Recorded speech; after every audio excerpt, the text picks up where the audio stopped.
पाकिस्तान की गाड़ी धीरे धीरे पटरी पे अब आ रही है।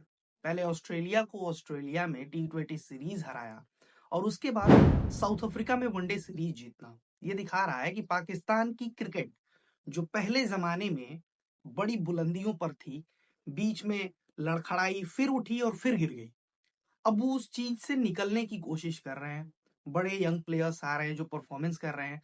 सैम आयूब ने दिखाया है कि उनके पास पोटेंशियल है। देखिए, सैम आयूब टीम में आए लेकिन परफॉर्मेंसेस नहीं आई, लगातार फेलियर्स। लोग सवाल उठा रहे थे कि भाई ये पीएसएल की प्रोडक्ट है और नो लुक शॉट के ऊपर इसको बड़ा तवज्जो दे रहे हैं कि नो लुक शॉट लगाता है, बहुत बड़ा प्लेयर बनेगा, लेकिन ये फिसड्डी सा साबित हो रहा है। वो कहावत है कि खोदा पहाड़ और निकली चुहिया, कुछ ऐसा ही सैम अयूब के साथ चल रहा था। बट ही हैज पोटेंशियल और उन्होंने दिखाया। टी20 सीरीज में ऑस्ट्रेलिया के खिलाफ परफॉर्मेंसेस, साउथ अफ्रीका में पहले मैच में ही सेंचुरी, ओडीआई मैच में। टी20 सीरीज बहरहाल ये हारे, लेकिन वनडे सीरीज में दिखाया है इन्होंने कि दम है हमारे पास। बाबर आजम की परफॉर्मेंसेस आई, सेकंड मैच में मोहम्मद रिजवान ने परफॉर्म किया। आगा सलमान की पहले मैच में परफॉर्मेंसेस थी जहां पे उन्होंने विकेट भी निकाली, रन्स भी बनाए।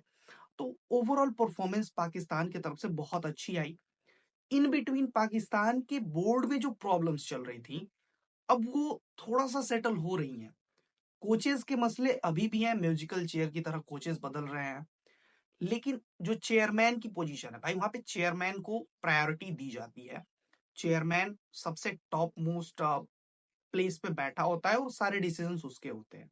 तो चेयरमैन में चेंजेस तो नहीं आ रहे हैं। मोहसिन नकवी इस वक्त उनके चेयरमैन हैं और बहुत लंबे अरसे से हैं, क्योंकि 5-6 महीने में वहां पे चीजें चेंज हो जाती हैं। लेकिन 1 साल से ज्यादा हो गया मोहसिन नकवी को चेयरमैन बने हुए, अभी तक तब्दीली नहीं आई है। जो रिजल्ट इनके फेवर में आनी चाहिए वो रिजल्ट्स भी इनके फेवर में आ रहे हैं। टी20 सीरीज ऑस्ट्रेलिया में जीती, ओडीआई सीरीज में भी फाइट दिखाई थी, लेकिन ओडीआई सीरीज हार गए वहां पे। साउथ अफ्रीका में टी20 सीरीज में फाइट नजर नहीं आई क्योंकि पहले 2 मैच हार गए, तीसरा मैच वॉश आउट हो गया। लेकिन ओडीआई सीरीज के पहले 2 मैच जो कॉन्फिडेंट तरीके से साउथ अफ्रीका से जीता है पाकिस्तान, वो दर्शा रहा है कि हाँ, अब धीरे धीरे गाड़ी पटरी पे आ रही है।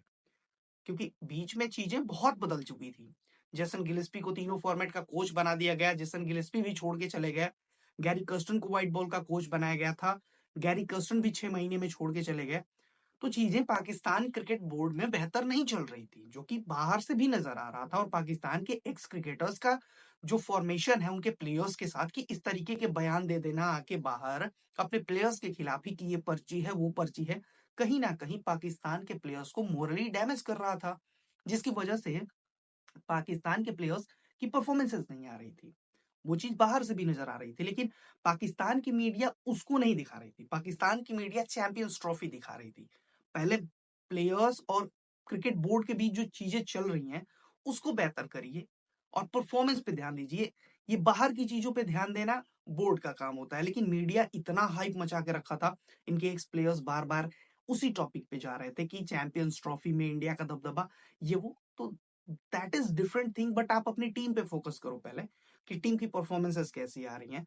इस वक्त पाकिस्तान की परफॉर्मेंस साउथ अफ्रीका में जो आई है भाई, वो काउंटेबल है। आप उसको अच्छे तरीके से पोर्ट्रे करो। अभी भी पाकिस्तान उस चीज को बहुत बेहतर तरीके से नहीं दिखा रहा है। वो अभी भी फंसा हुआ है दूसरी चीजों में, वो अभी भी फंसा हुआ है बीजीटी में। उनकी खुद की परफॉर्मेंसेस बहुत बेहतर आई हैं, उस चीज को हाईलाइट नहीं कर रहे हैं। सैम आयूब की बात नहीं करेंगे वो, कि सैम आयूब देखो, बाबर आजम ने उनको बहुत बहुत घसीटा कि परफॉर्मेंस कर दे, लेकिन नहीं हुई सैम आयूब से परफॉर्मेंस। लेकिन जैसे ही मोहम्मद रिजवान की कैप्टनसी आई, सैम आयूब कंसिस्टेंटली परफॉर्म कर रहे हैं। जो मौके उनको मिले हैं, उन मौकों को तो उन्होंने उस वक्त नहीं बुनाया, लेकिन अब वो जो भी मौके मिल रहे हैं उसको बहुत अच्छे तरीके से ग्रैब कर रहे हैं, परफॉर्मेंसेस कर रहे हैं। तो ये पाकिस्तान के हित में बहुत बेहतर है, जो मुझे लगता है। बिकॉज एक वक्त पे लग रहा था कि यार पाकिस्तान की क्रिकेट इतनी डाउनग्रेड कैसे हो सकती है। उनके पास बेहतरीन बॉलर्स हैं, उनके पास बेहतरीन बैटर्स हैं, लेकिन क्या हो जा रहा है पाकिस्तान को, परफॉर्मेंस क्यों नहीं आ रही है, इसका रीजन क्या है। जो मुझे बाहर से चीजें नजर आ रही हैं कि म्यूजिकल चेयर की तरह सारी चीजें चल रही थी, कभी मैनेजमेंट बदल गया, कोच बदल गया, कैप्टन को चेंज कर दिया।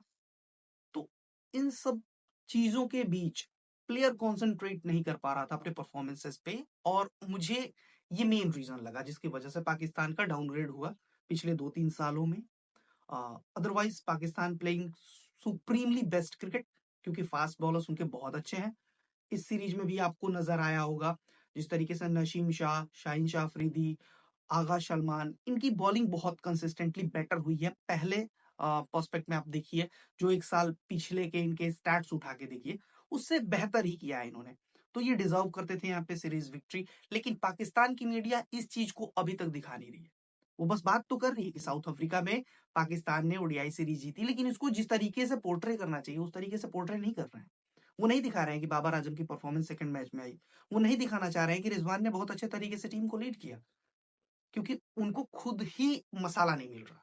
वो रिफ्ट दिखाना चाहते थे जो चीज, वो चीज मिल नहीं रही है उनको, बिकॉज टीम परफॉर्मिंग वेल। और जब टीम खराब करती है तब ये ठीकरा फोड़ते हैं बाबर आजम पे, रिजवान पे। भाई बाकी के प्लेयर्स को भी थोड़ा सा उसमें लेके आओ, उनकी भी परफॉर्मेंसेस देखो, बट दे जज ओनली टू प्लेयर्स। तो इस बेस पे पाकिस्तान की टीम पिछले 1 से 1.5 साल से जो उनकी परफॉर्मेंसेस थी, वो पूरी तरीके से डिक्लाइन हो चुकी थी। अब पाकिस्तान उठने की कोशिश कर रहा है और ये वर्ल्ड क्रिकेट के लिए बहुत बेहतर है।